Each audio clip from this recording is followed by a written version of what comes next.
What you have is a system that's very dynamic, and it's trying to optimize. But intertwined in the core of it, you have a tapeworm.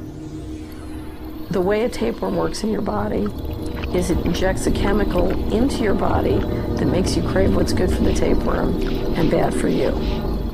You have a parasite that's very much manipulating and engorging itself at the expense of the whole. We live in a tapeworm economy where the financial elite are the tapeworm and they're feeding on us. And they don't like it when people blow their cover. After Catherine began exposing government corruption at the highest levels, the FBI raided her company and seized its assets. She was dragged through the courts for 10 years before being found innocent. So we've got the Federal Reserve, a privately owned corporation with a monopoly on creating money, but with no accountability, backed up by a government with a monopoly on force. The country got sold on the Fed as an institution that would help stabilize the economy and remain independent of politics. But in fact, in close to a century of existence, the Federal Reserve has done just the opposite. Since they took charge, we've been robbed through inflation, and the purchasing power of the dollar has declined more than 96%. And the wealth gap makes it clear most of the money is going to a very few.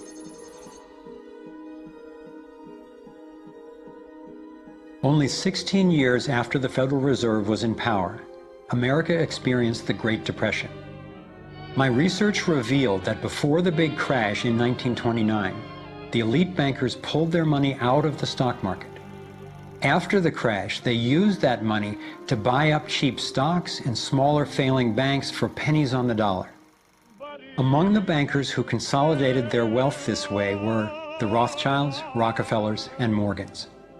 A similar scenario played out in the 2008 financial collapse, with the same bankers benefiting. In the years leading up to the collapse, the biggest banks, including Bank of America, Citigroup, and Chase, controlled by the Rothschilds, Rockefellers, and Morgans, were bundling and trading bad loans that they knew would eventually fail. It's like putting rotten oranges in a box and selling them as grade AAA. The bundlers of the debt knew it was only a matter of time before someone would open that box and see that the content was worthless, since they were the ones who packed the boxes in the first place. When the rotten oranges, what we hear about as unsound loans, derivatives, and credit default swaps, were finally discovered, everyone was impacted. People lost their homes, their jobs, their businesses, and their retirements. Meanwhile, the biggest banks who created the problem in the first place were the ones who got bailed out. Why's that? Why would the Federal Reserve give trillions to the banks, even though the majority of Americans were against bailing them out? And why not help those most in need rather than the perpetrators of the financial collapse?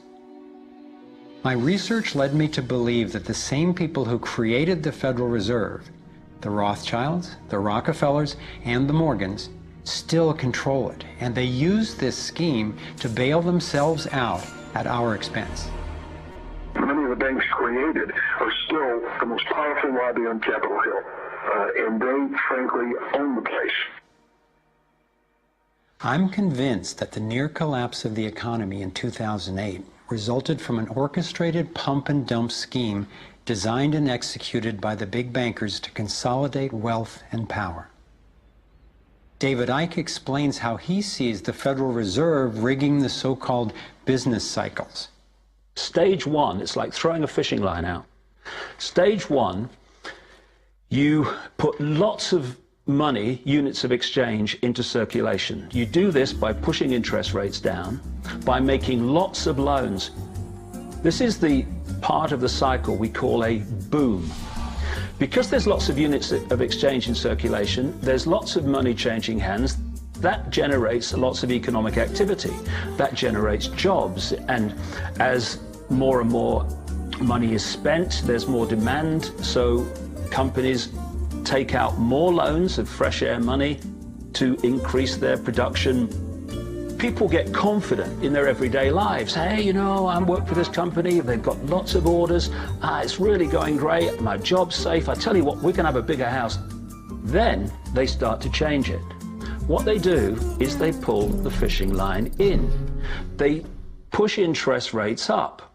Now, fewer people, are taking out loans, and they make the criteria for having a loan from the bank stronger anyway. And also, now, as interest rates have gone up, a larger part of people's income is going to pay back the extra interest and not being circulated in buying things. Suddenly, there's nothing like as much money in circulation, and therefore, fewer things are being bought. Companies start to go down in terms of their profits, they start to shed jobs, and they start to go out of business. People lose their jobs, they can't pay the mortgage anymore of the big house they took out in the good times. Now what the banks are doing is starting to reel the fishing line in, because as they go bankrupt, companies and individuals, the banks get the real wealth, the property, the land, the resources that they had signed to them for lending merely figures on a screen. Now this economic cycle of fishing line out, fishing line back, lots of units in circulation, pull them in, has been going on for centuries. And what it's done, it's stolen and accumulated the real wealth of the world in the hands of the few.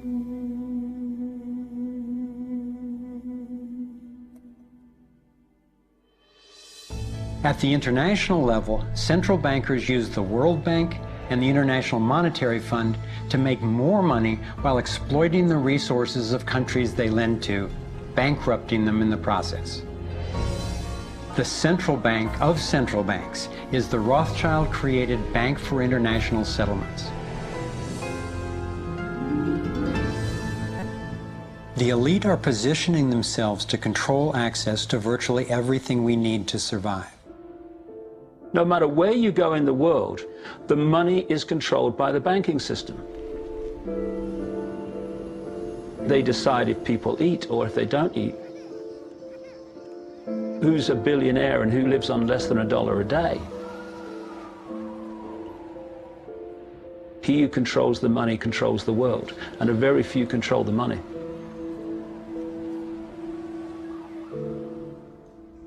At this point, my view of the world had been turned upside down.